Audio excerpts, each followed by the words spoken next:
the private detectives made a new statement. I think it came out today or yesterday. I'm sure it was today. Loads of people have been asking me what I think of it. I don't do millions of posts on this because it takes so long to try and decipher through a lot of the nonsense. It's, you know, there's a lot of other creators out here that are making a video about this 6, 7, 8, 9 times, 10 times a day. Whoops, that's my dog kicking. Anyway, there's something really strange about his statement. Well, there's a few things that are really strange. The first one that, you know, stands out to me is he's now saying that this Ayub guy is Johnny V. I don't know whether he is or whether he isn't, but it seems very strange. I've been speaking to somebody who lives in Tenerife, and they've been saying for the entire time that they're two separate people.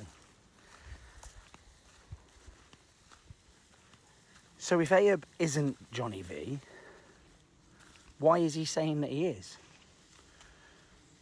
Does that maybe mean that this, whoever Johnny V is, and there's loads of speculation about that. You know, people are going online and finding people on Facebook with the same name and people on Instagram and whatever. And I don't know. We don't know. We just don't know. It's all speculation.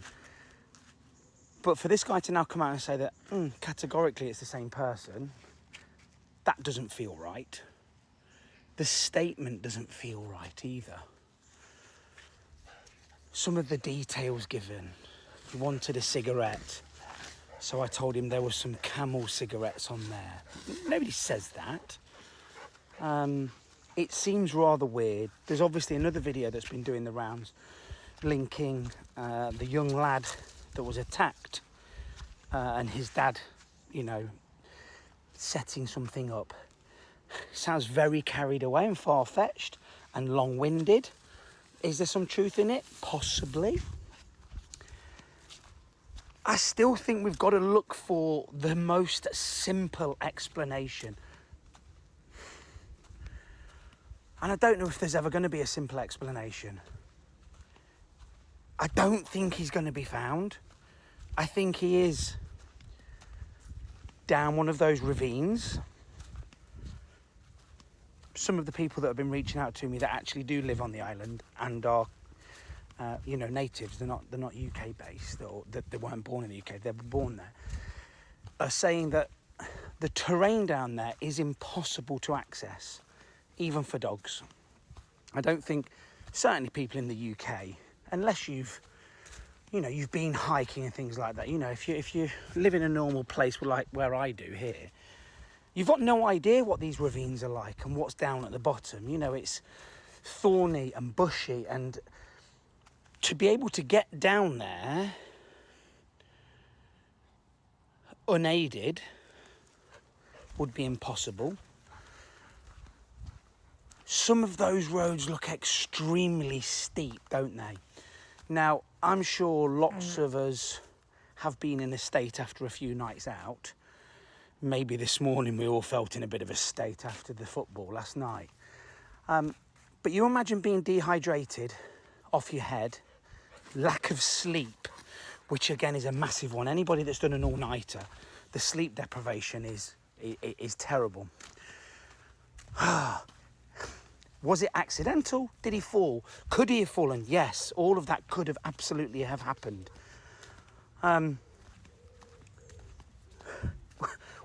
We could never find out, but we could also find out that actually he did leave the apartment for whatever reason. This guy's gone into great depth, hasn't he, talking about he needed his phone charging, so he went into the other bedroom while the other guy was asleep, that they'd just got there, and he was going back there to party with them, but they didn't carry on partying, they just went to bed. It all sounds very, very strange. I do think that guy's got the key to it all. And I can't for the life of me understand why those two blokes were let go the day afterwards. That surely wouldn't have happened if it was in the UK, of course they'd have been questioned. They'd have had to have been questioned. If they stopped on the way at a cafe or a shop, as they said, there has to be a witness. There has to be CCTV cameras or footage. I don't believe that there wasn't a single CCTV, whether it was a petrol station or a shop. There has to have been something there. So if that part of the story is true, I'm sure over the coming days we'll see that. But we can only start piecing together the things that we actually know. I've had loads of people saying, I've seen this video of Jay being beaten up, and you only need to do a little bit of digging and find out that video was from 9 years ago. It wasn't that. Did it look a bit like Jay? Possibly, but and then all of a sudden your mind starts to race, and then you start thinking this and that and conspiracy and blah, blah, blah. It's a difficult one. It's a really weird one, but I think this Mark guy has thrown the cat amongst the pigeons today with this statement. It's quite detailed.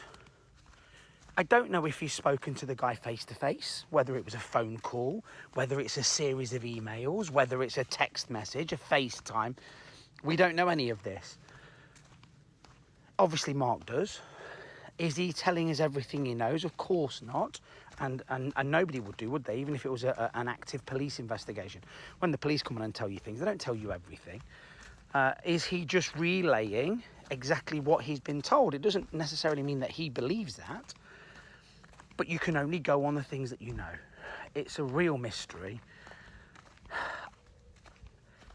Has anybody seen any of the drone footage that the police or the mountain rescue people would have done? I mean, maybe we ought to get that guy that I think is fairly local to me actually, but you must have seen it.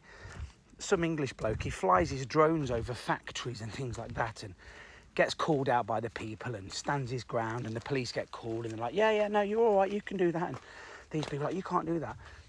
Somebody like that with that kind of experience flying a drone and taking it as far down to the bottom of these ravines as possible.